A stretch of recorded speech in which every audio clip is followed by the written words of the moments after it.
اعوذ باللہ من الشیطان الرجیم بسم اللہ الرحمن الرحیم وبہ نستعین۔ بیٹا ہماری گفتگو اس بات میں تھی کہ اگر کسی عبادت کے بارے میں یا کسی معاملہ کے بارے میں نہیں آئے تو کیا نہیں اس عبادت یا معاملے کے فاسد ہونے پر دلالت کرتی ہے یا فاسد ہونے پر دلالت نہیں کرتی؟ تو آج ہم اس کی 10 تمرین پڑھیں گے۔ تو ان 10 تمرین میں سے میں 2-4 کا خلاصہ آپ کو بتاؤں گا، باقی ہم عبارت میں پڑھ لیں گے کیونکہ بحث آسان ہے، صرف آپ کی توجہ کی ضرورت ہے۔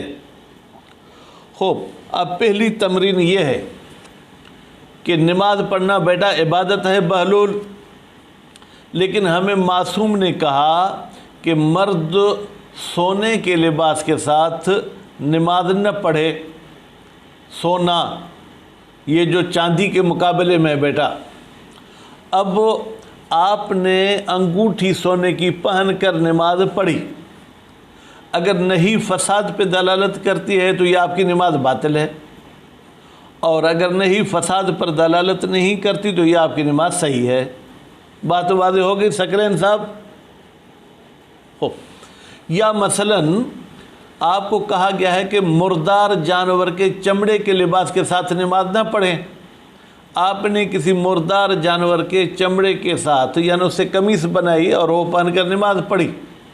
اب اگر نہیں فساد پہ دلالت کرتی ہے تو اس مردار کے چمڑے سے جو لباس بنا ہے اس کی نماز آپ کی باطل ہوگی۔ دوسری تمرین بیٹا وہ یہ ہے کہ جب آپ پر زکوٰۃ واجب ہو جائے اور امام علیہ السلام آپ کو کہے کہ زکوٰۃ میرے پاس لے آؤ، خود تقسیم نہیں کرو، لیکن آپ نے اپنے رشتہ داروں میں زکوٰۃ تقسیم کر دی۔ اب اگر نہیں فساد پہ دلالت کرتی ہے تو یہ آپ کا تقسیم کرنا غلط ہے، اور جو آپ نے مال تقسیم کیا اس کو زکوٰۃ کاؤنٹ نہیں کیا جائے گا، اور اگر نہیں فساد پہ دلالت نہیں کرتی ہے تو آپ کی زکوٰۃ ادا ہو گئی، دوبارہ زکوٰۃ دینے کی ضرورت نہیں ہے۔ پھر اس کی تیسری مثال، آپ کو کہا گیا کہ جب تقیشہ توجہ ادھر ہو، آپ کو جب کہا جائے کہ جب آپ کے لیے پانی مضر ہے تو آپ وضو نہ کرو، اب پانی آپ کے لیے مضر تھا اس کے باوجود آپ نے وضو کیا، اب اگر نہیں فساد پہ دلالت کرتی ہے تو یہ آپ کا وضو فاسد ہے، نتیجے میں اس وضو کے ساتھ آپ نماز وغیرہ نہیں پڑھ سکتے ہیں، اور اگر نہیں فساد پہ دلالت نہیں کرتی ہے تو آپ گنہگار تو ہیں کیونکہ نہیں کی مخالفت کی ہے، لیکن آپ کا وضو صحیح ہوگا۔ چوتھی مثال، آپ کو یہ کہا گیا کہ غصبی مٹی پر اور غصبی پتھر پر تیمم نہیں کرو ثقلین، اور آپ نے غصبی مٹی پر تیمم کر دیا، اب ادھر نہیں آئی تھی تیمم کرنے سے، اب اگر نہیں فساد پہ دلالت کرے گی تو یہ آپ کا تیمم فاسد ہے۔ ٹھیک ہے بیٹا؟ تو اس قسم کی 10 مثالیں ہیں، تو آپ نے یہ بات ذہن میں رکھ لی کہ یہ عبادتیں ہیں، اگر نہیں ان کے ساتھ تعلق رکھتی ہے اور فساد پر دلالت کرتی ہے تو یعنی ان عبادات کو دہرانا پڑے گا۔ اگر وقت ہے تو ہم اس کو کہیں گے اعادہ، اور اگر وقت ختم ہو گیا تو اس دہرانے کو ہم کیا کہیں گے؟ قضا۔ تو انشاءاللہ توجہ آپ کی ہو، ہم انشاءاللہ پڑھیں گے آج تطبیقات۔ بیٹا تطبیقات جمع ہے تطبیق کی، اور اس میں جو الف تا ہے ثقلین شاہ صاحب، یہ الف تا جمع مونث سالم کی جو ہے کیا ہے؟ نشانی ہے۔ لقد مضى، مضى بیٹا یہ بھی فعل ماضی ہے، لیکن قد جب آگے تو ہم تحقیق کا ترجمہ کریں گے۔ بتحقیق گزر چکا ان مسئلۃ النہی فی العبادات والمعاملات، بتحقیق عبادات اور معاملات میں نہیں والا مسئلہ من المسائل المہمت، یہ مہم مسائل میں سے ہے، لذا اسی مہم ہونے کی وجہ سے، لذا کا مطلب کیا ہے؟ اس مہم ہونے کی وجہ سے استوجب الحالو، سبب بنا ہے اس مسئلے کا حال، یعنی مہم ہونا کس چیز کا سبب بنا ہے؟ بأن نستعرض، ہم پیش کریں تطبیقات، کچھ تمرینات، لہذہ المسئلۃ، ثقلین شاہ، اس مسئلے کے لیے۔ خوب، پہلی تمرین، الصلاۃ فی خاتم ذهب، خاتم بیٹا انگوٹھی کی معنی میں ہے، سونے کی انگوٹھی کے ساتھ نماز پڑھنا۔ روی ان ائمۃ اہل البیت علیہم السلام، روایت کی گئی ہے، نقل کیا گیا ہے ان ائمہ سے جو اہل بیت علیہم السلام میں سے ہیں۔ بیٹا توجہ، صرف ائمہ کہہ دیتے، اہل بیت کا لفظ کیوں کہا؟ ہم کہتے ہیں نا ہمارے ائمہ، کہتے ہیں قرآن مجید کے لحاظ سے ائمہ کی دو قسمیں ہیں۔ ثقلین اس پہ توجہ کریں، پاکستانی عقیدے کے خلاف بول رہا ہوں۔ قرآن کہتا ہے کہ ائمہ دو قسم کے ہیں، کچھ ائمہ ہیں جو جنت لے جائیں گے، کچھ ائمہ ہیں جو جہنم لے جائیں گے، ٹھیک ہے؟ ائمۃ یہدون یہ آیت ہے، تو اب وہ ائمہ جو جہنم لے جائیں گے، وہاں پر ائمہ سے مراد لیڈر ہیں، امام معصوم مراد نہیں ہے۔ امام معصوم کبھی بھی جہنم میں نہیں لے جاتا، یہ جو فاسد رہبر بنے بیٹھے ہیں، تو اس لیے ائمہ کے بعد اہل بیت کا لفظ کہہ دیا تاکہ آپ کے ذہن سے یہ خدشہ نکال دیں کہ ہر رہبر مراد نہیں ہے، بلکہ وہ ائمہ جو نبی کریم کے اہل بیت ہیں، ان سے روایت کی گئی ہے۔ لا، بیٹا لا کے بعد یلبس کو میں فی الحال نفی پڑھتا ہوں جو نہیں کی معنی ہے، ٹھیک ہے؟ تو پھر پڑھیں گے لا یلبس رجل الذهب، مرد جو ہے وہ سونا نہ پہنے، ولا یصلی فیہ، اور مرد سونے کے کسی بھی چیز میں نماز نہ پڑھے۔ لیکن اگر نہیں اس کو پڑھیں گے تو پھر یلبسو نہیں پڑھیں گے، لا یلبس، ٹھیک ہے؟ کیونکہ لا نہیں جزم دیتی ہے۔ قال شیخ مشائخنا، بیٹا شیخ یہاں پر جو ہے کیا ہے، وہ اپنا سندھی اردو والا شیخ نہیں ہے، یہاں پر شیخ استاد کی معنی میں ہے۔ پھر مشائخ بھی اساتید کی معنی میں ہے، ہمارے اساتید کے استاد نے فرمایا ہے، یعنی یہ جو کہنے والے ہیں آگا حائری، اگر جعفر سبحانی کے استاد نہیں ہیں، بلکہ اگر جعفر سبحانی کے اساتید کے استاد ہیں العلامۃ الحائری۔ قد دلت طائفۃ من الاخبار، طائفۃ بیٹا ٹولہ، یعنی بہت ساری حدیث دلالت کرتی ہیں علی اعتبار عدم کون لباس المصلی من الذهب للرجال، کہ معتبر ہے کہ مردوں کا لباس سونے کا نہ ہو۔ اب دیکھیں ترجمہ میں نے پیچھے سے شروع کیا، پھر میں ترجمہ کرتا ہوں۔ احادیث دلالت کرتی ہیں کہ معتبر ہے نہ ہونا مصلی کے لباس کا سونے میں سے، کس کا؟ للرجال، مردوں کے لیے۔ وَنَهْيُ فِي تِلْكَ الْأَخْبَارِ، اور ان احادیث میں جو نہیں آئی ہے، قد تعلق بالصلاۃ فی الذهب، گویا کہ اس نہیں کا تعلق ساجد صاحب یہ ہے کہ آپ سونے کے ساتھ نماز نہ پڑھو۔ وَالنَّهْيُ الْمُتَعَلِّقُ بِالْعِبَادَةِ يَقْتَضِي الْفَسَادِ، اور وہ نہیں جو عبادت کے ساتھ تعلق رکھتی ہے وہ فساد پر دلالت کرتی ہے۔ کما حرر فی محلہ، جیسے کہ یہ بطلان والی بات لکھی گئی ہے فی محلہ ہی، اپنی جگہ پہ۔ محل سے مراد کیا ہے؟ لباس مصلی۔ خوب، دوسری بیٹا تمرین، تفریق و زکوٰۃ بین الفقراء، تفریق کا یہاں ترجمہ تقسیم کرنا، زکوٰۃ کو تقسیم کرنا فقراء کے درمیان، مع طلب الامام، جبکہ امام علیہ السلام کہتے ہیں کہ زکوٰۃ میرے پاس لے آؤ۔ لو طلب الامام الزکوٰۃ، ثقلین میں زکوٰۃ کو منصوب پڑھ رہا ہوں کیونکہ یہ طلبہ کے لیے مفعول ہے اور امام طلبہ کا فاعل ہے۔ اگر امام مانگتا ہے زکوٰۃ، ولیکن المالک، بیٹا مالک کو بھی میں منصوب پڑھ رہا ہوں کیونکہ لاکن کا اسم ہے اور لاکن حروف مشبہ بالفعل میں سے ہے، لیکن مالک صاحب وہ کیا کرتا ہے؟ فرقہا، زکوٰۃ کو تقسیم کر دیتا ہے بین الفقراء، فقراء کے درمیان، دون ان یدفعہا الی الامام، وہ امام علیہ السلام کے حوالے نہیں کرتا۔ فہل یجزی، کیا یہ زکوٰۃ دینا مجزی ہے؟ یعنی دوبارہ زکوٰۃ دینے کی ضرورت نہیں۔ نہی الصادر عن الامام، جبکہ ایک نہیں آئی ہے امام کی طرف سے کہ فقراء میں تقسیم نہیں کرو اور میں نے تقسیم کر دی، تو کیا یہ مجزی ہے اور لا یا مجزی نہیں؟ بیٹا اگر فساد کے ہم قائل ہوں گے تو یہ مجزی نہیں ہے، اور اگر فساد کے قائل نہیں ہوں گے تو پھر یہ زکوٰۃ دینا مجزی ہے۔ تیسری تمرین، لو تضرر باستعمال الماء، تضرر کا فاعل کون ہوگا بیٹا؟ مصلی۔ اگر مصلی کو نقصان ہوتا ہے پانی کے استعمال سے، آپ کہیں گے مصلی آپ نے کہاں سے نکالا؟ بیٹا پچھلی مثال کو مد نظر رکھیں، ٹھیک ہے، لباس مصلی والی بات۔ لو تضرر باستعمال الماء فی الوضو، اگر وضو میں پانی کا استعمال کرنا نقصان دیتا ہو، ینتقل فرضہ الی تیمم، تو اس نمازی کی ذمہ داری یہ ہے کہ وہ تیمم کرے۔ فإن استعمل الماء، اگر ضرر کے ہوتے ہوئے بھی یہ پانی استعمال کرتا ہے، وحالہ ھذا، جبکہ مصلی کی حالت یہی ہے کہ پانی اس کے لیے نقصان دہ ہے، خوب، فہل یبطل الوضو، کیا اس کا وضو باطل ہوگا؟ بیٹا بہلول، اگر ہم کہیں گے کہ نہیں، جو کہتی ہے پانی استعمال نہیں کرو وہ فساد پہ دلالت کرتی ہے، تو یہ وضو فاسد ہے، باطل ہے، اور لا، یا اس کا وضو فاسد نہیں ہے۔ اگر وضو کو فاسد نہیں مانیں گے تو علی دوست، یعنی پھر یہ نہیں فساد پہ دلالت نہیں کرتی۔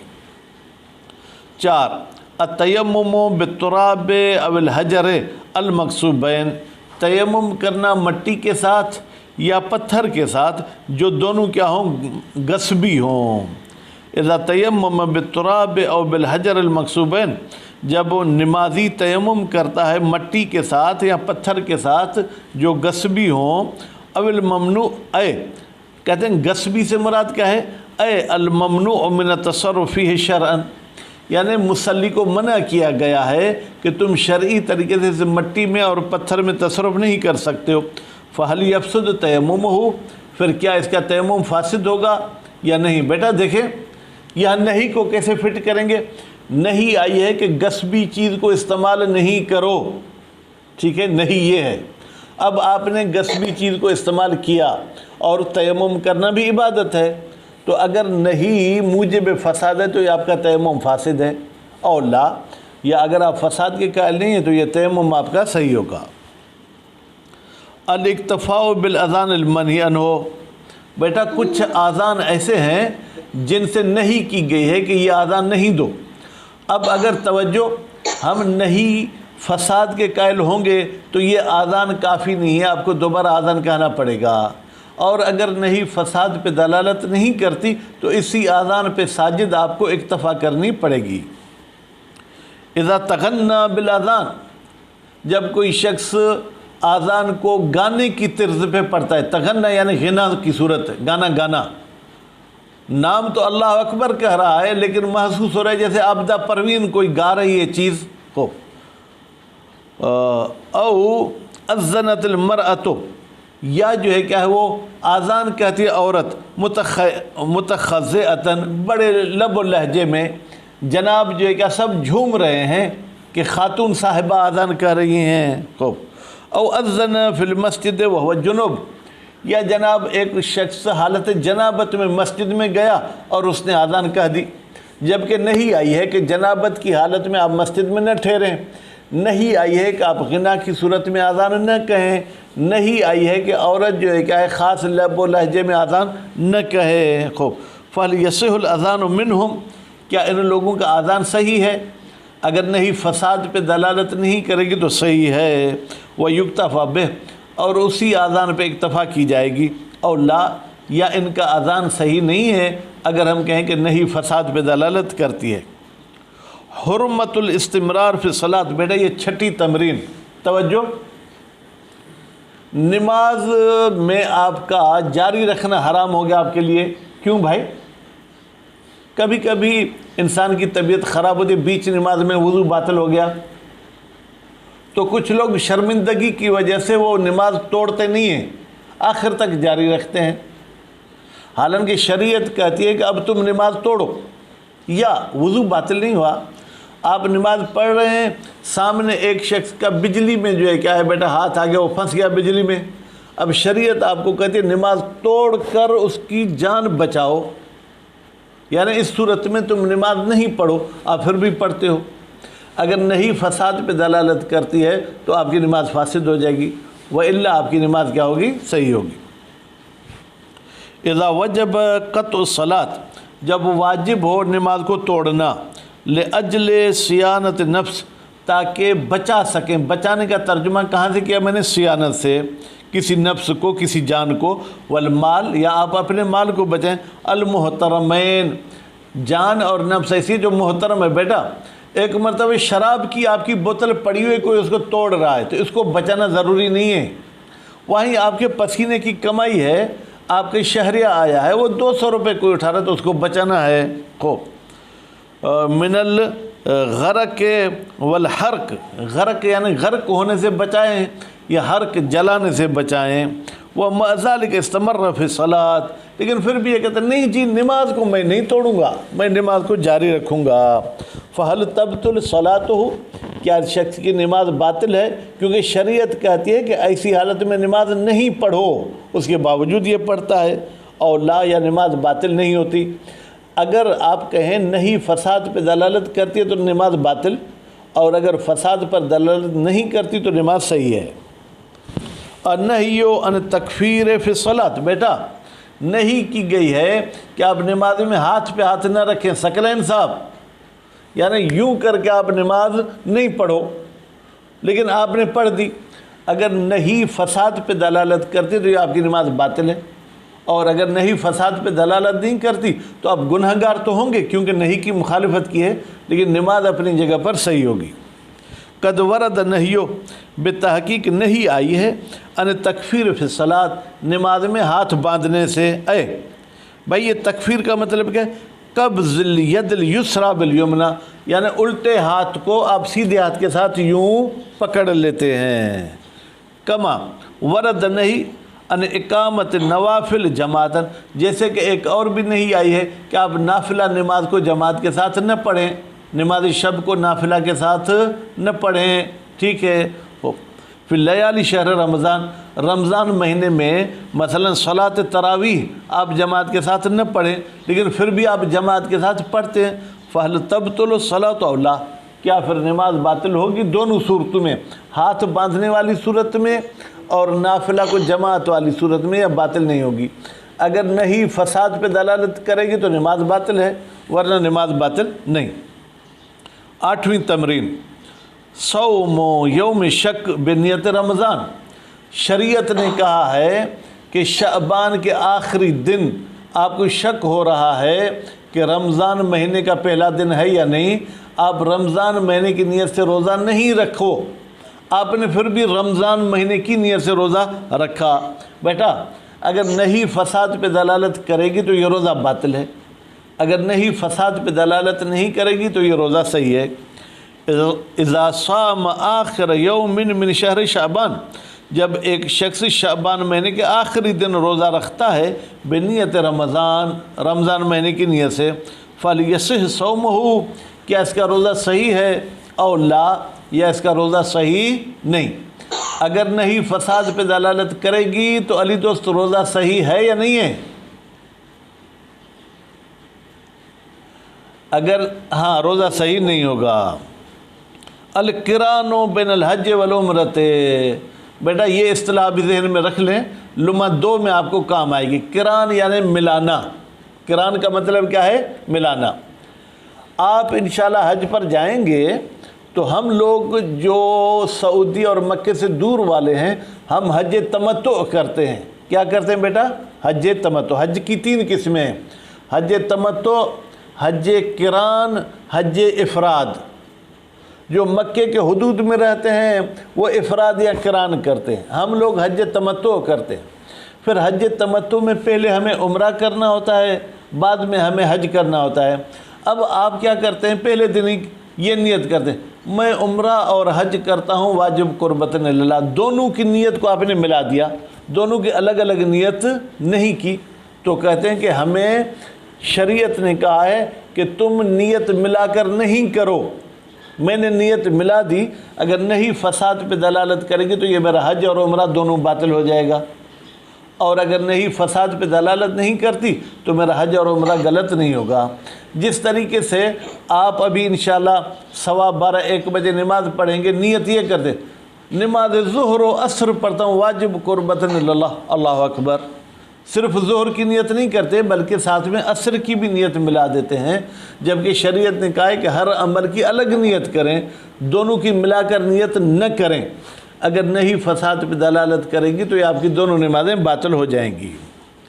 لو قارن بین الحج والعمرۃ بنیۃ واحدۃ، اگر کوئی شخص ملا دیتا ہے حج اور عمرے کو ایک ہی نیت میں، فہل یبطل عملہ، کیا اس کا عمل باطل ہو جائے گا؟ کیوں؟ لأجل نہی عن القران، اس لیے کہ نہیں آئی ہے ملانے سے۔ خوب، کما لو نوى صلاتین بنیۃ واحدہ، جیسے کوئی شخص 2 نمازوں کی نیت کرتا ہے ایک ہی نیت میں، تو کیا باطل ہوگی؟ اور لا، یا باطل نہیں ہوگی۔ آپ کہیں گے آگے جعفر سبحانی کے مطابق نہیں فساد پہ دلالت کرتی ہے، اس کی یہ نماز اور یہ عمرہ حج باطل ہو جائے گا۔ نمبر 10، بیٹا اس کی بھی وضاحت آپ کو ذہن میں رکھنی چاہیے، توجہ میری طرف ہو۔ بیٹا ایک عقد ہوتا ہے مضاربہ۔ عقد مضاربہ کا مطلب یہ ہے کہ پیسے میرے ہیں، میں آپ کو کہتا ہوں آپ لکھی میں کاروبار کریں، تو اب اس پیسوں سے جو آمدنی ہوگی آدھی آپ کی آدھی میری، یعنی کام آپ کا، پیسے میرے، آمدنی میں حصہ کریں گے۔ تو یہ عقد جو ہے اس کو مضاربہ کہا جاتا ہے۔ عقد مضاربہ عقد جائز ہے۔ عقد جائز کا مطلب واجب حرام کے مقابلے میں نہیں ہے، بلکہ جائز کا مطلب ہے جب بھی آپ کا موڈ ہو آپ کے بھائی اپنے پیسے لو، میں معاملہ نہیں کرتا ہوں، ٹھیک ہے؟ جب میرا موڈ ہو میں کہوں گا بھائی مجھے پیسے بھیجو، میں آپ کے ساتھ کام نہیں کرتا، یہ ہے عقد جائز۔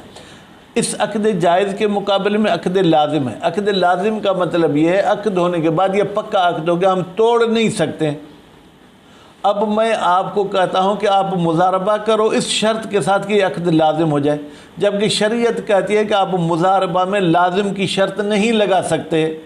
شریعت نے نہیں کی ہے لزوم کی شرط سے، اور ہم لزوم کی شرط لگائیں گے تو نہیں فساد پہ دلالت کرتی ہے، تو یہ ہمارا عقد باطل ہو جائے گا۔ شرط اللزوم فی المضاربہ، مضاربہ میں لزوم کی شرط کرنا۔ سائنس ثقلین کتاب کی طرف دیکھیں، اذا شرط اللزوم فی المضاربہ، جب کوئی شخص شرط کرتا ہے لزوم کی عقد مضاربہ میں، فہل تبطل المضاربہ، تو کیا مضاربہ باطل ہو جائے گا؟ کیوں؟ لنہی عن شرط لزوم، اس لیے کہ نہیں کی گئی ہے کہ آپ لزوم کی شرط نہیں رکھ سکتے۔ بھائی اس نہیں کا آپ کو کیسے علم چلا، تقیشہ کیسے پتہ چلا؟ المنکشف عن طریق الاجماع، کہتے ہیں اجماع کے ذریعے یہ ہمارے لیے کشف ہوئی ہے کہ نہیں آئی ہے۔ اولا کا تعلق یہ ہے آیا مضاربہ باطل ہے اولا یا مضاربہ باطل نہیں۔ اگر نہیں فساد پہ دلالت کرے گی علی دوست تو معاملہ باطل ہو جائے گا، اور اگر نہیں فساد پہ دلالت نہیں کرے گی تو یہ معاملہ صحیح ہوگا۔ تم الکلام فی المقصد الثانی، دوسرے مقصد میں ہماری گفتگو ختم ہو گئی۔ والحمدللہ رب العالمین، سب تعریفیں اللہ پاک کی ہیں جو دونوں جہانوں کو پالنے والا ہے۔ انشاءاللہ العزیز زندگی رہی تو کل ہم مقصد ثالث پڑھیں گے۔ صلی اللہ علی محمد و آل محمد۔